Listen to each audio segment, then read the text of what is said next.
I've just pulled into a rest stop in West Virginia,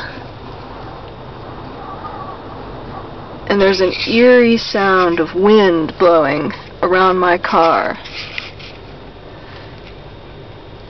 I just came through Cumberland, and I called my mom on the phone and told her that yes, it was snowing, but it wasn't sticking to the road.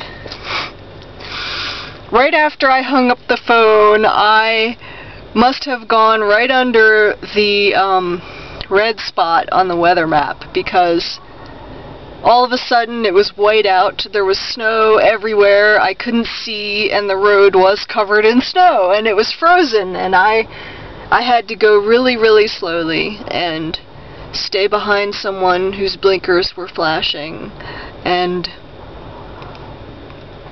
I felt like I was leading the way for the other people to make sure that they didn't crash or go too quickly.